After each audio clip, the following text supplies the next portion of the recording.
The best way to learn how to play jazz is to learn songs and play them with people, but choosing new songs can be overwhelming for musicians who are just starting to build their repertoire. There are so many tunes, and some of them seem to have so many chords, so how do you know which ones will work for you at your level? That's why I've put together this list of jazz tunes that are easier than you think.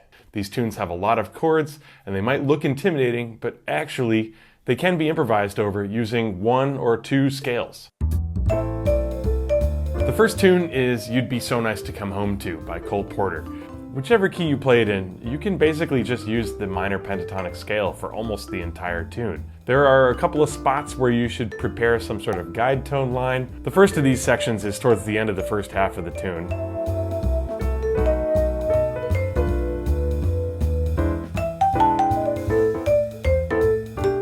And the second is 8 bars before the end of the form.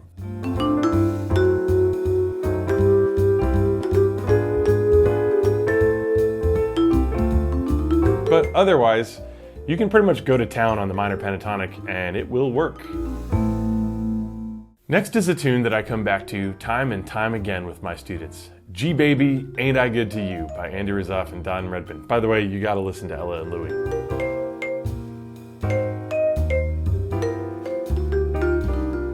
Often when the students see the chart, they look at me and they say, "Really? This tune is easy?" Well, I'm not going to say that it's easy, but I will say that it's possible to improvise over this song using entirely the blues scale. The trick here is to think of the A section as starting with C blues and cadencing in E flat major. So basically start your phrases on C, end your phrases on an E flat.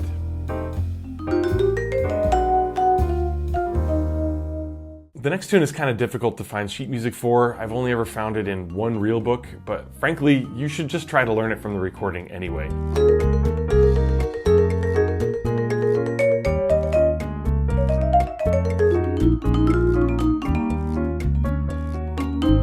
This is a song called Morning by Claire Fisher. It's a really great cha-cha rhythm with an AABA form. And the good news is, you guessed it, you can play B flat minor pentatonic over the entire song. Except maybe the last 2 bars of the bridge.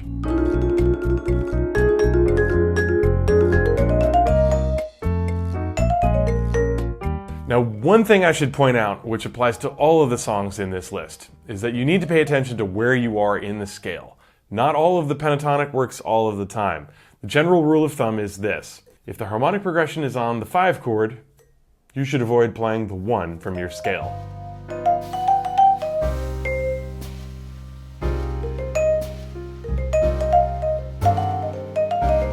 Crimea River is another tune that's hard to find in a real book somewhere, but it's totally worth learning. I've played it as a ballad, as a medium swing, as a funky backbeat tune. Quite frankly, it's really just a beautiful melody and it can be played in many ways.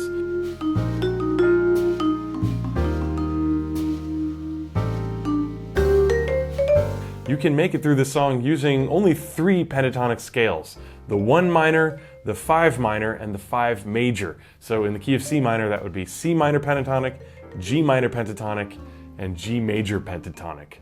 I have another song here that you'd be really surprised is way easier than it looks. For this one, however, you need F major, E major, B flat major, and E flat major pentatonic scales.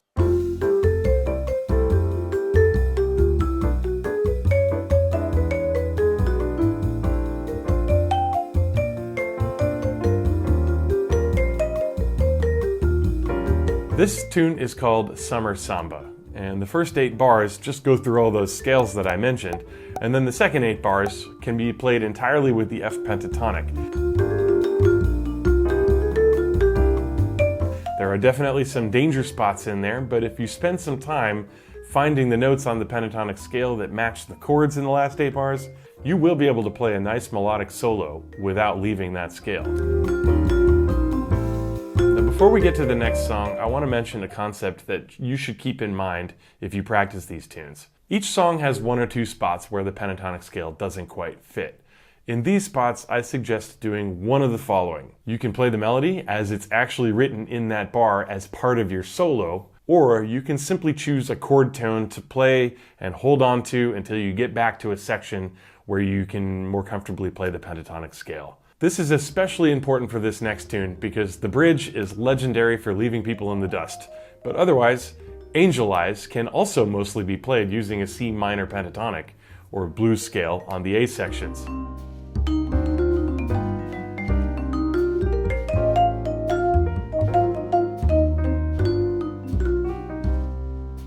On the bridge, you can use A flat major, G major, and then I suggest honestly just playing the melody in those last two bars. It makes it much easier.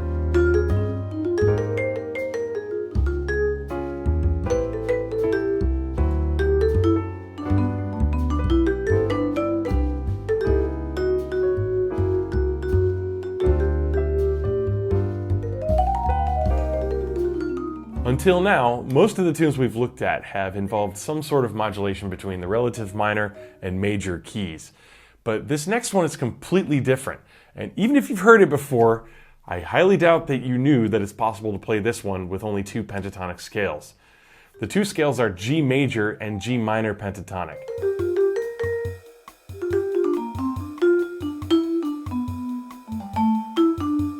So if I use these two scales without the chord progression sounding in the background, you probably will never figure out what tune I'm playing.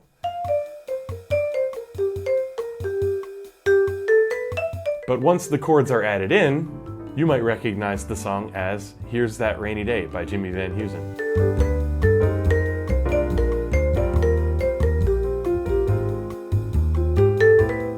Just pausing the video here for a second to say that if you are interested to learn jazz improvisation in a fun, musical, and comprehensive way, feel free to check out the courses that I've created with the link in the description. Now back to the show. So one tune that comes to mind is In Walked Bud by the great Thelonious Monk. You can pretty much play F minor, pentatonic, or blues over this entire form. The caveats being that the A section should cadence on A flat. And the bridge, you want to avoid playing the C when you're on that D flat 7 chord.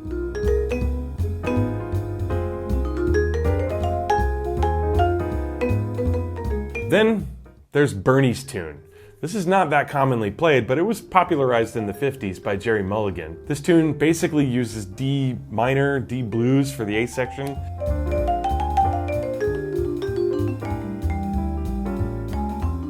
And B flat major for the bridge.